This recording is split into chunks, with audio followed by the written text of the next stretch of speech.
꽃들도라는 찬양이 있습니다. 다 잘 아시죠? 참 자주 들리고 자주 부르는 우리 찬양입니다. 가사에 이런 내용이 있습니다. 네, 이곳에 생명샘 솟아나. 네, 할렐루야. 제가 가사에 가사인데요. 네, 이런 다 부르실 거예요. 이곳에 생명샘 솟아나 눈물 고짝 지날 때 머잖아 열매가 주 웃음소리 넘쳐나리라. 그날에 하늘이 열리고 모든 이가 보게 되리라. 마침에 꽃들이 피고 영광의 수가 오시리라. 꽃들도 구름도 바람도 넓은 바다도. 저도 참 좋아하는 찬양인데요. 가사가 되게 서정적이고 예쁜 것 같습니다. 그래서 저는 이 찬양을 할 때 눈을 감고 저런 꽃들을 떠올려 봅니다. 저 넓은 바다에 하나님을 만물이 찬양한 것들을 마음속에 그려보기도 합니다. 그런데 이번 청청 미션 트립 중간에 우리는 이 찬양을 우리 나가사키에서 부른 적이 있습니다. 짬뽕만 먹은 게 아니라 거기 가서 찬양도 불렀습니다. 그림 한 장 더 넘겨주시면요. 네, 이곳에 모여서 같이 이렇게 저곳에서 이 찬양 부르고 같이 기도도 했습니다. 이날 밤 한 청년이 간증을 했습니다. 나가사키에서 이 꽃들도라는 찬양을 부를 때에 지금까지 불러왔던 것과는 굉장히 다른 느낌이었습니다. 왜냐하면 우리가 방문했었던 요 장소가요, 일본에서 최초로 순교자 26명이 나타나게 된 그 아픔이 있는 장소였기 때문입니다. 사실 일본의 기독교는 한국보다 굉장히 먼저 빠르게 시작되었습니다. 1549년 프란시스 자비에라는 선교사가 일본 가고시마 현에 도착하게 됩니다. 그리고 2년 반 동안 이제 일본의 남서쪽 섬이죠. 큰 섬이죠. 거기서 왕성한 선교 활동을 하는데요. 많은 사람들이 이제 예수 그리스도의 도를 믿고 따르게 됩니다.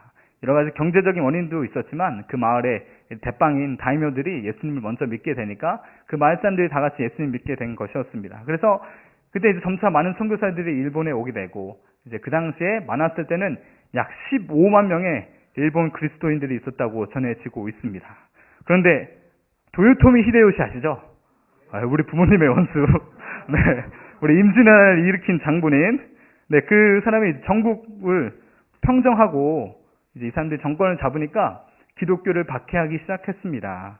왜냐하면 이 기독교가 서양 외세의 침탈에 그 아주 앞잡이다 생각해가지고 이 선교사들을 없애야 된다, 그리스도교를 뿌리째 뽑아야 한다고 생각하게 된 것이죠. 그래서 이 도요토미 히데요시가 교토와 오사카에 있는 선교사들을 또 믿는 자들을 잡아들이라고 명령을 내립니다. 그래서 당시 프란시스코의 수사 6명, 그리고 예수의 수사 3명, 그리고 일본인 신자 15명, 총 24명이 기독교인이 붙잡히게 됩니다. 당시 이제 서양 유럽에는 막 종교개혁이 일어나고 있었으니까 당시 이제 일본에 상륙한 기독교는 카톨릭이었었던 것이죠. 그래서 카톨릭 선교사들이 또 그 그리스도인들과 일본인 그리스도인들과 함께 붙잡히게 됩니다. 이들의 제목은 무엇이었냐? 금지된 그리스도교를 너희들이 믿었다. 믿은 것도 괘씸한데 그 그리스도의 교회의 복음을 마구마구 전파하고 다니고 있었다. 그래서 이들을 붙잡고요. 1597년 1월 3일 날 그들을 밧줄을 묶고 그 교토 지방의 동네마다 이제 끌고 다니게 됩니다. 근데 그냥 끌고 다닌 것이 아니라 참 잔인한데요. 임진왜란 때 우리 코를 다 베어갔잖아요. 그런 것처럼 이 기독교인들의 귀를 다 잘라버립니다. 그리고 피가 흐르는 채로 이들이 그 교토 지역을 떠돌아 다니게 됩니다. 그리고 나가사키까지 한 달간의 이 죽음의 행진을 하게 되는데요. 손이 묶인 채로 그렇게 교토에서부터 저 남서쪽 일본 끝까지 마을마다 보여주는 것이죠. 일본 사람들, 백성들아, 너네가 그리스도교를 받아들이면 저 24명의 사람들처럼 될 것이다. 그러면서 이들이 행진하면서 침도 맞고 돌팔매의 질도 받게 됩니다. 근데 참 기록들을 살펴보면 놀라운 기록들이 많이 있습니다. 당시 이렇게 조롱받던 첫 일본인 그리스도인들이 겸허하게 자신의 이 고통을, 조롱을 받아들였다고 하더라고요. 이런 고백을 했습니다. 하나님의 자비로 이렇게 큰 은혜를 받는구나. 기쁘기가 한량 없도다. 대단한 것 같습니다. 저 같았으면 이런 고백하기가 쉽지 않을 것 같은데요. 참 대단한 신앙 고백인 것 같습니다. 다음 사진 한번 보여주시면 나오고 있네요. 추운 겨울 1월에 저기 교토에서부터 여기 끝에 나가사키까지 약 996km를 걸으면서 끌려가는 것이죠. 그리고 이 사람들은 눈과 비도 맞고 흙탕물도 받고 산골짜기도 넘으면서 옷은 다 누더기가 되고 그리고 사람들에게 조롱받고 그러면서 고통을 감내합니다. 마치 예수 그리스도께서 골고다 언덕을 지나가듯이 이 일본의 첫 순교자들이 그런 행군을 996km나 걸어갔던 것입니다. 근데 그런 와중에서도 이분들은 계속 찬양하고 예수 그리스도의 복음을 전하기를 멈추지 않았다고 합니다. 시모노세키라는 항구가 있습니다. 그곳에 도착했을 때 함께 따라오던 교토에서부터 따라오던 2명의 또 신자가 있었어요. 근데 이분들이 찬양하는 모습 저렇게 계속 이제 죽음이 코앞에 다가온 것 같은데도 복음을 전하는 모습을 보고 이 감동에 자기 안에 양심의 가책을 억누르지 못하고 또 크리스찬인 것을 고백하게 돼서 그 2명도 같이 붙잡히게 됩니다. 그래서 총 26명이 이 나가사키로 끌려가게 되죠. 다음 사진 보여주시면요. 그래서 이렇게 26명의 신자들이 이 나가사키의 니시자카 언덕이라는 곳에서 십자가에 매달리고 창에 찔려서 순교하게 됩니다. 사진을 보시면 조그만 사람도 있죠. 당시 어린아이 3명도 포함되어 있었다고 해요. 저희끼리 이제 팀 모임하면서 그런 얘기 했는데요. 한 자매님이 여기 계시네요. 내 동생, 내 막내 동생의 나이뻘 되는 애가 사실 풀려날 수 있었는데 풀어줬었는데 그 아이가 아니죠. 그 아이가 이렇게 얘기했다고 합니다. 왜 제 십자가는 어디 있습니까? 제가 매달려야 될 십자가는 어디 있습니까? 하면서 풀어줬었지만 자진해서 이 순교자의 행렬에 가담했었다고 합니다. 그러면서 우리 세자매를 좀 떠올리게 되기도 했었습니다. 이들은 그렇게 창에 찔리면서도 계속 하나님께 찬송 드리고 또 그 십자가 위에서도 계속 복음을 선포한 이 메신저들이 있었다고 합니다. 다음 그림 보여주시면요. 그래서 이 26명을 기념하는 조형물들이 이 나가사키에 가면 보실 수 있습니다. 그리고 저희 중간에 보시면 아주 의미심장한 성경 구절이 인용되어 있습니다. 제 앞에서 우리가 다 같이 한참을 생각하게 되었는데요. 마태복음 16장 24절 말씀입니다. 정확히 이 말씀이었는지 기억나진 않지만 같은 맥락에 복음서에 있는 말씀이 적혀져 있습니다. 이에 예수께서 제자들에게 이르시되 누구든지 나를 따라오려거든 자기를 부인하고 자기 십자가를 지고 나를 따를 것입니다. 이곳을 딱 방문하니까 우리 20명의 청년, 청소년 우리 팀원들이 갑자기 말문이 탁 막히고 또 한 형제님은 전사님 입을 다물게 되네요. 아무 말도 할 수 없게 되네요. 그동안 우리가 해오던 신앙생활이 어쩌면 너무 편한 신앙생활만 하고 있었던 건 아닐까? 우리가 막 십자가 지고 살아간다고 얘기하고 있지만 사실 내가 짊어졌던 십자가는 작은 이쑤시개로 만든 조그만 십자가는 아니었을까? 그런 나눔도 하기도 했습니다. 일본에서 이제 이 26명의 순교자를 시작으로 본격적인 박해가 시작됩니다. 이들이 끝이 아니고요. 이들이 시작입니다. 250년 동안 일본의 기독교 금지령이 내려지고요. 참 많은 일본 크리스찬들이 참 다양한 방법으로 순교 당했습니다. 우리나라 저기 이제 양화진에 가시면 옆에 절두산이 있죠. 그곳에서도 많은 순교자의 목이 베었지만 더 많은 순교자가 일본에 있습니다. 이 정확한 정보인지는 저도 계속 찾아보고 있는데 저도 궁금한데요. 인터넷 기사 찾아보면 약 30만 명의 순교자의 피가 일본 땅에 뿌려졌다고 합니다. 그래서 그럴까요? 일본 사람들은 이 외래 종교, 특히 기독교에 대한 그 엄청난 근본적인 두려움이 내면 깊이 자리 잡고 있습니다. 이런 상황, 이런 역사적 상황을 갖고 있는 걸 보면 한편으로 이해되기도 합니다. 이 많은 순교자의 현실을 보고 제게 드는 생각이 있었습니다. 하나님, 이렇게 많은 순교자의 피가 일본 땅에 흐르고 있는데 어째서 일본은 여전히 단 1%의 기독교인들밖에 없는 것입니까? 어째서 이렇게 하나님의 복음은 이렇게 잠잠한 것 같이 보이는 것입니까? 이런 의문이 제 마음에서 계속 떠나지를 않더라고요. 이제 거기 계신 선교사님을 통해서 듣게 된 이야기가 있습니다. 일본인 목사님이신데요. 한국에서 이렇게 전도여행 팀이 올 때마다 공항으로 마중 나가셔서 팀에게 이렇게 인사한다고 합니다. 제가 먼저 용서를 구합니다. 한국 사람들 정말 죄송하고 미안합니다. 우리가 일본이 과거에 저지른 만행에 대해서 제가 대신 용서를 구합니다. 아직도 일본이 이렇게 우리에게 한국 사람들에게 사죄를 하지 않는 이유는 사실은 그리스도의 복음이 없기 때문입니다. 하나님의 말씀이 그들의 심장에 들어가지 않았기 때문에 그들이 죄인이라는 인식을 하지 못하고 있는 것입니다. 그렇기 때문에 일본에 오신 한국 성도 여러분, 일본의 땅을 위해서 예수 그리스도의 사역을 열심히 감당해 주시면 감사하겠습니다. 그렇게 일본인 목사님이 한국 사람들이 올 때마다 인사한다고 하더라고요. 참 이 이야기를 들으면서 이렇게 역사가 참 너무 복잡 미묘하다 생각도 하게 됩니다. 또 임진왜란 우리 부모님의 원수, 또 그때 쳐들어온 장군 중에는 기독교인 다이묘들도 있었습니다. 참 얽히고 설키고 참 복잡한 한일 관계인 것이죠. 오늘 누가복음 18장 본문 말씀을 보시면요, 예수님께서는 제자들에게 항상 기도하고 낙심하지 말 것을 비유로서 가르치고 계십니다. 과부와 불의한 재판장 이야기를 통해서 기도에 대해서 가르치고 계신 것이죠. 사실 이 18장 본문은 앞선 17장 22절부터 이어지는 한 단락입니다. 누가복음 17장 22절에는 이런 말씀이 있습니다. 또 제자들에게 이르시되 때가 이르리니 너희가 인자의 날 하루를 보고 자되 보지 못하리라. 예수께서는 본인을 인자라고 표현하십니다. 인자는 예수 그리스도께서 자신의 신성을 육신을 입으신 하나님의 아들이라고 지칭하실 때 겸손하게 표현하시는 용어입니다. 그래서 이 인자의 날, 무슨 날이냐? 예수 그리스도께서 재림주로, 심판의 주로 다시 오실 날을 표현하고 계신 것이죠.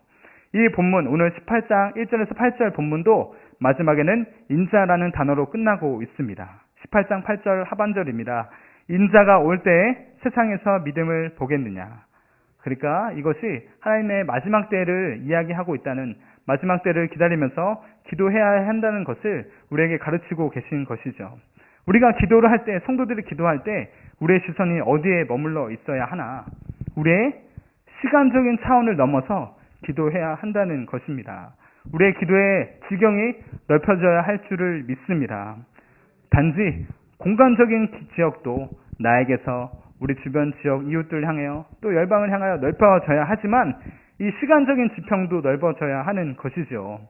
지금으로부터 또 미래와 앞으로 다가올 머나먼 하나님 나라를 향한 우리의 기도의 지경이 넓혀져야 하는 것입니다. 오늘 본문의 비유에 보시면 두 인물이 등장하고 있습니다. 한 인물은 재판장이죠. 어떤 사람입니까? 이 사람 어떤 사람인 것 같으십니까? 아주 막 나가는 사람, 나쁜 사람입니다. 18장 2절입니다. 이르시되 어떤 도시에 하나님을 두려워하지 않고 사람을 무시하는 한 재판장이 있는데 이 재판장의 특징이 하나님을 두려워하지 않는다는 것이죠. 코란데 정신이 없는 사람입니다. 평소에 판결을 내릴 때 하나님 앞에 계시다는 것을 전혀 생각하지 못하는 것이죠. 자기 입맛대로 자기에게 뇌물 찔러주고 자기에게 상황이 유리한 대로 판결하는 아주 나쁜 재판장입니다. 하나님께서는 사실 이런 불의한 재판장을 너무도 싫어하십니다. 그래서 레위기 19장 15절에 보시면 재판을 향하여 이렇게 명령되어 있습니다. 너희는 재판할 때 불의를 행하지 말며 가난한 자의 편을 들지 말며 세력 있는 자라고 두둔하지 말고 어떻게 공의로 사람을 재판할지며. 하나님의 나라의 재판장들은 반드시 공의로 재판하라고 명령하시죠. 왜냐하면 우리 하나님이 미시파트와 세데카의 하나님, 공의의 하나님이시기 때문입니다. 한 사회의 한 도시의 재판관이 타락하면 그 도시가 어떻게 될까요? 의로움과 공의가 세워질 수 있겠습니까? 한 재판장이 바로 판결하지 않는데 누가 법을 지키겠습니까? 모든 도덕관념들이 무너지기 시작하는 것이죠. 내가 법을 어겨도 제재하지 않는데 그걸 지킬 필요가 있겠습니까? 그렇게 되면은 누가 피해를 받냐? 그 사회의 가장 연약한 사람들, 가장 힘이 없는 사람들이 온갖 억울한 일을 당하게 되는 것입니다. 이 재판관이 하나님을 두려워하지 않습니다. 그러니까 자연스럽게 사람도 무시하게 되는 것이죠. 눈에 보이지 않는 하나님이 생각나지 않는데 어떻게 눈앞에 보이는 이 약한 사람들의 억울함이 자기의 생각에 떠오를 수 있겠습니까? 이 재판관과 함께 오늘 또 한 인물이 등장하고 있습니다. 과부가 등장하고 있죠. 앞서 말씀드렸다시피 스스로를 보호할 힘이 전혀 없는 당시의 사회적 약자가 과부였습니다. 이 과부가 자주 재판장을 찾아갔다고 합니다. 18절 3절에 이렇게 기록되어 있습니다. 한 과부가 있어 자주 그에게 가서 내 원수에 대한 나의 원한을 풀어주소서 하되 이렇게 한 거죠. 맨날 찾아가지고 재판장님 그만 좀 놓으시고 내 원한을 좀 풀어주시죠. 그만 좀 곡하게 판단하시고 제 원한을 좀 들어주십시오. 저의 억울한 이 원수를 좀 갚아주십시오. 이 과부가 어떤 상황인지 정확히 알 수는 없지만 아주 억울한 상황인 것은 우리가 알 수 있습니다. 재판장이 공권력을 사용해가지고 옳게 판단해주지 않으면 절대 해결할 수 없는 절체절명의 위기가 이 과부의 인생 가운데 찾아왔던 것입니다. 생각해보면 세상을 살 때 가장 힘들 때가 언제일까요? 저는 억울한 일을 당했을 때더라고요. 내가 하지 않았는데 누명을 썼을 때, 내가 한 잘못이 아닌데 내가 피해를 보게 될 때, 어떤 사람이 잘못한 일인데 내가 뒤집었을 때 내 삶이 파괴된다고 생각했을 때 저는 가장 견디기 어렵고 힘들더랍니다. 이런 일들이 만약에 전쟁이라면 아주 온 사회에 비일비재한 것이죠. 수많은 사람들의 억울한 일들이 생겨나게 됩니다. 한 사회의 공의와 정의가 무너질 때 수많은 약자들이 넘어지고 피해를 보게 되는 것이죠. 그래서 과부는 자기가 마땅히 할 수 있는 일이 없었습니다. 그냥 재판관에게 가서 호소하지 않으면 자기 삶의 문제를 해결할 수 없었던 것이죠. 억울함을 좀 풀어주십시오, 재판관님. 계속 그렇게 찾아가니까 이 재판관이 하루는 이렇게 생각하게 됩니다. 누가복음 18장 4절에서 5절입니다. 그가 얼마 동안 듣지 아니하다가 후에 속으로 생각하되 내가 하나님을 두려워하지 않고 사람을 무시하니까 이 과부가 나를 번거롭게 하니 내가 그 원한을 풀어주리라. 그러지 않으면 늘 와서 나를 괴롭게 하리라 하였느니라. 자, 이 과부가 나를 진짜 번거롭게 한다. 참 끈질기네. 에이, 원한 풀어줘야겠다. 이렇게 생각했다는 것이죠. 우리는 이 비유를 가지고 종종 어떻게 생각합니까? 많이 귀찮겠나 보다. 이 과부가. 얼마나 귀찮게 했으면. 그러니까 우리도 하나님께 기도할 때 어떻게 해야 된다? 하나님 귀찮게 해야 된다. 귀찮게 쫄라야 된다. 맨날 이렇게 같은 제목 가지고 가서 붙잡고 늘어지면서 응답해 주실 때까지 끈질 기도를 해야 된다. 로 우리가 생각을 하죠. 물론 틀리진 않습니다. 우리가 항상 깨어서 주님께 간구한 것은 우리에게 필요한 일입니다. 하지만 단지 이 비유가 여기서 끝나지 않는다는 것을 우리는 발견해야 합니다. 성도님들, 만약 우리 유치부 학생들이 우리 집사님, 권사님들에게 권사님 저기 식당에서 저에게 식칼을 좀 꺼내주세요. 제가 꼭 필요하거든요. 권사님 한 번만 주세요. 막 이렇게 바지가랑이 붙잡고 쫄른다면 주시겠습니까? 네, 안 주시죠. 저에게 막 엎드리고 전하고 우리 딸이 막 아빠 칼 좀 주세요. 칼 좀 주세요. 너무 재밌어 보여요. 막 그러면 아무리 쫄라도 매일같이 쫄르고 한 달 내내 쫄라도 저는 주지 않겠습니다. 아마 대부분 그러실 것 같아요. 아무리 간절히 바래도 위험한 요청을 우리가 들어줄 리가 없습니다. 그렇다면 여기 5절에 등장하는 이 나를 번거롭게 한다는 것은 어떤 의미가 담겨 있는 것일까요? 그냥 단순히 귀찮게 한다는 의미만 있는 것이 아닙니다. 이 말을 헬라어로 조금 생각해 보고 싶습니다. 헬라어 성경은 제가 그냥 가져와 봤습니다. 또 파레게인, 모이, 고폰 이런 말로 되어 있는데요. 이거 그냥 직역하면 이런 의미입니다. 아주 공경에 처하게 한다. 나를 힘든 상황에 놓이게 한다는 것입니다. 그냥 귀찮게 하는 정도가 아니라 아주 힘들게, 아주 그냥 못 살게, 이것이죠.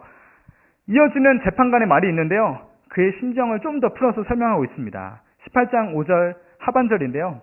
내가 그의 원한을 풀어주리라. 그렇지 않으면 늘 와서 나를 괴롭게 하리라 하였느니라.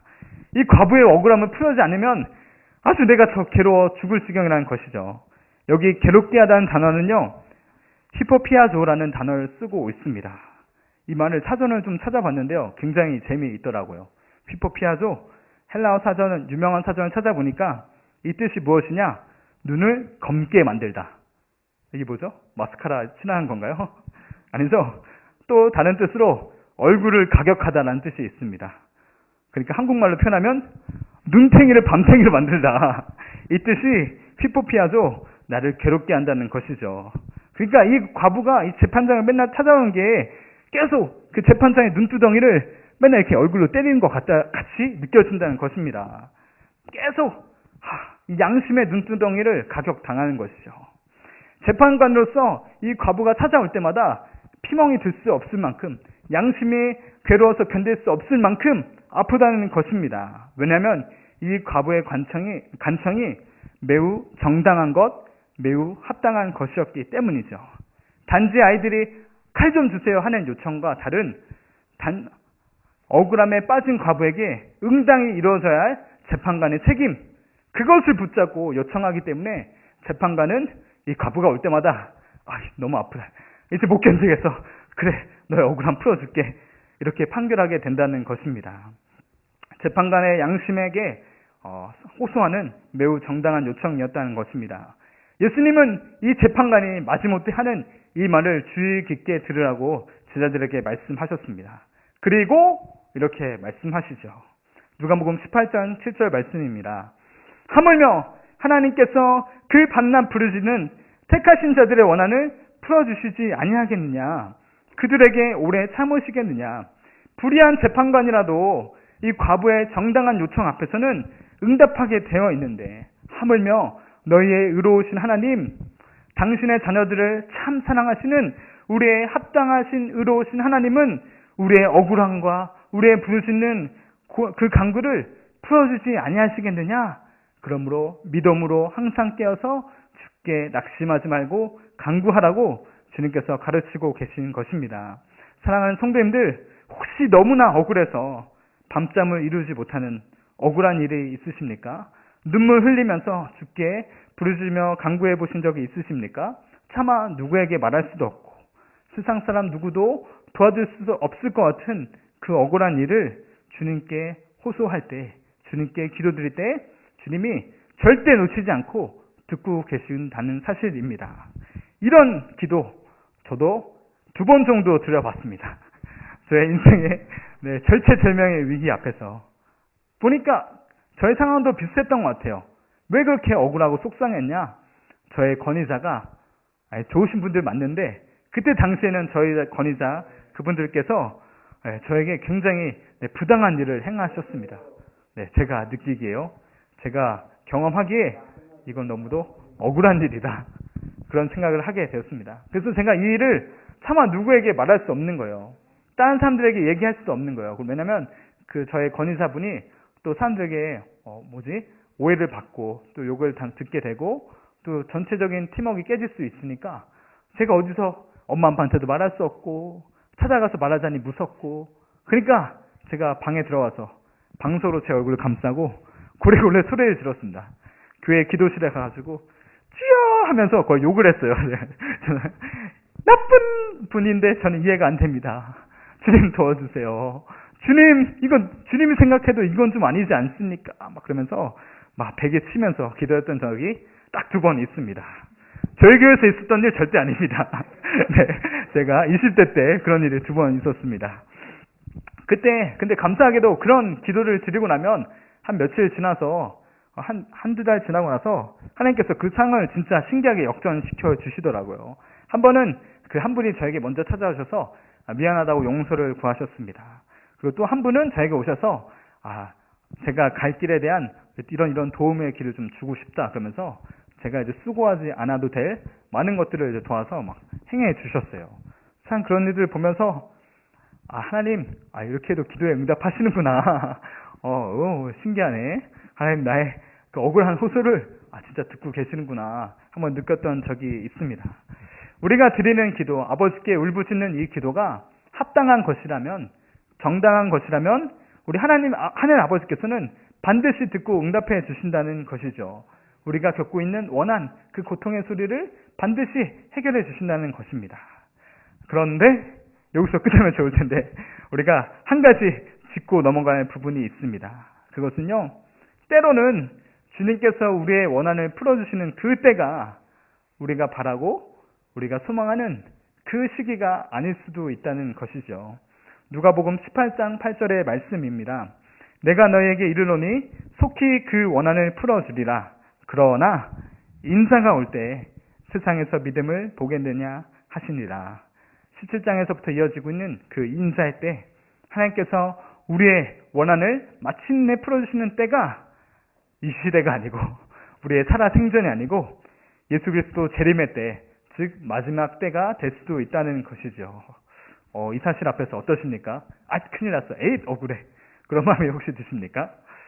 만약에 그렇지 않으면 이 땅에서 앞서 죽으신 수많은 순교자들의 피가 다 설명되지 않죠.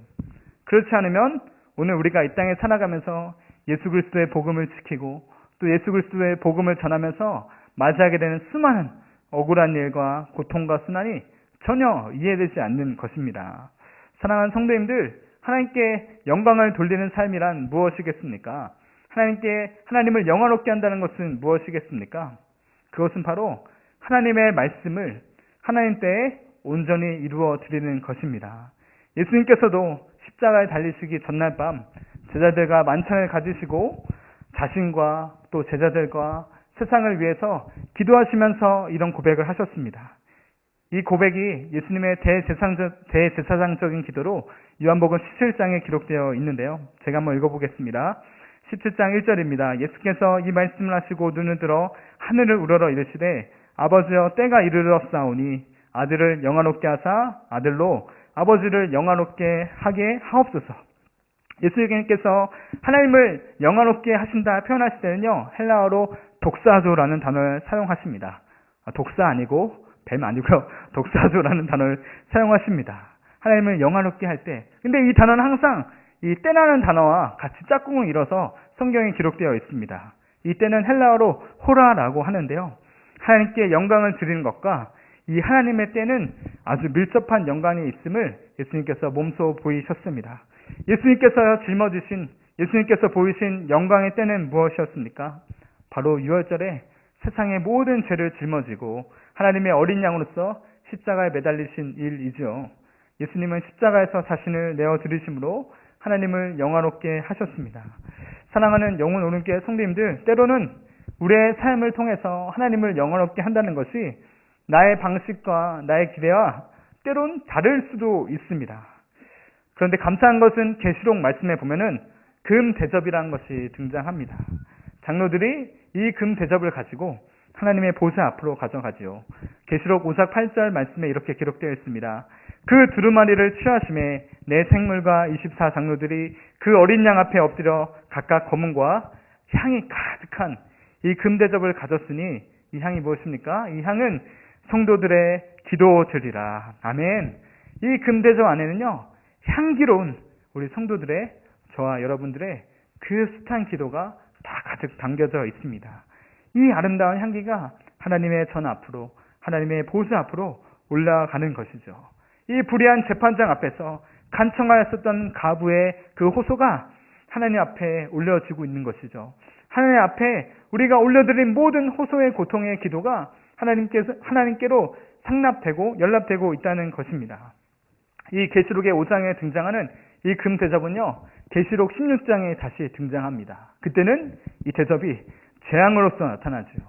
이 재앙 속에 대접이 하나하나 이 땅에 부어질 때마다 이 땅에서는 악인의 심판이 일어나게 됩니다. 성도의 기도가 가득 담긴 그 대접이 쏟아질 때 이 땅에서 의인들을 핍박하고 고통에 처하게 한 모든 악인들이 마침내 하나님의 심판을 받게 되는 것이죠. 계시록 16장 6절은 이렇게 기록하고 있습니다. 그들이 성도들과 선지자들의 피를 흘렸으므로 그들에게 피를 마시게 하는 것이 합당하나이다 하더라. 하나님은 반드시 보응하는 하나님, 우리가 이 땅에서 받는 모든 고단과 슬픔을 결코 외면하지 아니하시는 선하신 아버지이십니다. 단지 하나님의 그 정하신 때가 이를 때까지 참고 기다리고 계시는 것이죠. 그리고 이 인내하심 속에 오늘도 우리 성도들을 초청하고 계시는 것입니다. 사진 한 장 다시 보여주시면 감사하겠습니다. 아까 그 나가사키 순교자 기념관에 가면은 참 많은 자료들이 있는데 참 우리 팀원들의 가슴을 울린 한 설교문이 있습니다. 나가사키에서 첫 번째 순교자들이 나올 때 바오로 미키라는 사람이 십자가에 달린 채로 군중에게 막 설교를 했다고 합니다. 그것의 일부가 여기 기록되어 있는데요. 제가 읽어보도록 하겠습니다. 여기 계신 모든 분들, 저는 어떤 죄도 범하지 않았습니다. 다만 우리 주는 예수 그리스도의 가르침을 전했기 때문에 저는 죽는 것입니다. 하지만 저는 이 죽음을 기쁘게 받아들입니다. 인간이 구원받기 위해서는 그리스도의 길 외에는 다른 길이 없습니다. 단언컨대 확신합니다. 그리스도의 가르침은 자기에게 해를 끼친 원수까지라도 용서하는 것입니다. 저는 쇼군 도요토미 히데요시와 또 저를 사형에 처하게 한 모든 이들을 다 용서합니다. 단지 바라는 것은 그들을 포함한 모든 일본인들이 그리스도교의 신자가 되기를 간절히 바랄 뿐입니다. 모든 일본 사람들이 크리스천이 되기를 간절히 바랄 뿐입니다. 이 순교자 미키의 외침은 하나님께 올려드리는, 하늘의 재판장에 올려드리는 간절한 호소, 간곡한 기도문이 아니었을까요? 저를 포함한 이 20명의 후쿠오카 미션 트립원들은요, 이 미션 트립을 통해서 일본 땅 밑에 흐르고 있는 엄청난 영적인 근강이 있다, 엄청난 기도의 그 강물이 있다는 것을 우리가 발견하고 돌아오게 되었습니다. 지금 보면 일본이 비록 참 이해하기 어려운 나라, 참 약간 어두운 나라, 참 속상한 나라, 소망이 없어 보이고 기독교가 피어나기 어려운 나라처럼 보이지만 사실은 그 밑에, 그 땅 속에는 수많은 순교자들의 그 억울함의 호소와 간구가 지금 영적 근강같이 흐르고 있었던 것이죠. 이 기도에 반드시 하나님께서 응답하실 줄 믿습니다. 언젠가 반드시 일본 땅에 복음의 꽃들이 피고, 그 다음에 일본뿐만이겠습니까? 우리가 기대하지 못하는 저 북녘 땅에도, 저 복음의 황무지같이 우상 숭배에 빠진 저 북한 땅에도 복음의 꽃이 피어나게 될 것입니다. 왜냐하면 지금도 수많은 순교자의 피들이, 수많은 순교자들의 억울한 호소가 이 땅 가운데 심겨지고 있기 때문입니다. 그리고 저 북한 지하교에 억압받고 핍박받고 십자가가 철거되고 불타고 있는 모든 기도와 성도들의 간구를 우리 하나님께서, 살아계신 하나님께서 여전히 듣고 계신 것이죠. 지금은 이 동아시아 국가들에게 복음의 꽃이 피기에 이른 시기처럼 보일지도 모르겠습니다. 하지만 저는 반드시 그리스도의 계절이 찾아올 줄 믿습니다. 저 몽골 땅에도, 저 대만에도, 이 모든 동아시아 지역 안에 하나님께서 마침내 이루실 영적 부흥이 있음을 저는 발견하게 되었고, 또 우리가 이것을 위해서 기도할 때 하나님께서 주님의 때에 응답하실 줄 믿습니다. 말씀을 정리합니다. 우리는 과부의 비유를 통해서 우리가 항상 기도하되 결코 낙심하지 말 것을 우리에게 가르치셨습니다. 분명히 우리의 모든 사역은 하나님과 기도함으로, 하나님과 동행함으로 진행되어야 할 것입니다. 그렇지만 우리가 분명히 또한 받아들여야 할 것은, 우리의 하나님의 기도 응답은 우리의 스케일을 때론 뛰어넘기도 한다는 것이죠. 우리의 공간적인 스케일을 뛰어넘을 수도 있고, 때로는 우리의 시간적인 스케일을 초월하실 때도 있습니다. 저 아브라함도 2000년 전부터 예수 그리스도 메시아께서 오실 것을 그 그림자만 보고도 순종의 발걸음을 내딛었습니다. 그래서 한번 생각해보면 지금 우리가 살아가는 이 시대, 우리가 발 딛고 살아가는 이 대한민국 땅, 이것도 생각해보면 지금 누리는 우리의 경제적인 풍요들, 또 지금 우리가 이렇게 편하게 예배할 수 있는 것들, 이 신앙의 자유, 이 복된 상황도 어떻게 생각해보면 우리의 앞선 세대들, 우리의 앞선 선배들이 오랜 시간 저 차가운 마룻바닥에서 무릎 꿇고 엎드리고 주님께 간구하며 기도하셨기 때문에 우리가 지금 이런 영적인 풍요를 누리고 있는 것은 아닐까, 영적인 은혜들을 누리고 있는 것은 아닐까 생각해 보게 됩니다. 그렇기 때문에 우리가 낙심하지 말아야 할 것이죠. 우리가 이 꿈에 있는 미래 학교를 위해서 기도하고 있습니다. 또 우리가 여러 부서 사역들, 여러 순장과 목장장 모임들을 통해서 우리 교회 안에 다음 세대들이 세워지기 위해서 참 열심히 기도하고 또 섬기고 있습니다. 우리가 계속해서 기도하되 결코 낙심하지 말아야 할 줄 믿습니다. 당장 눈앞에 보이는 열매가 없더라도 하나님은 다 때가 되면 거두게 하시는 것이죠. 단지 우리에게 믿음의 강구가 필요할 뿐입니다. 하나님은 선하시다. 또 주님의 때에 온전히 열매 맺게 하신다. 그런 기대와 소망이 우리에게 더욱 간절히 필요한 것입니다. 간절히 바라기는 우리 영혼, 우리의 모든 성도님들께서 결코 낙심하지 않는 믿음으로 더 뜨거운 기도, 더 살아있는 기도, 더 하나님의 마음을 시원케 해드리는 그 믿음의 기도를 다 드릴 수 있기를 주님의 이름으로 축원합니다.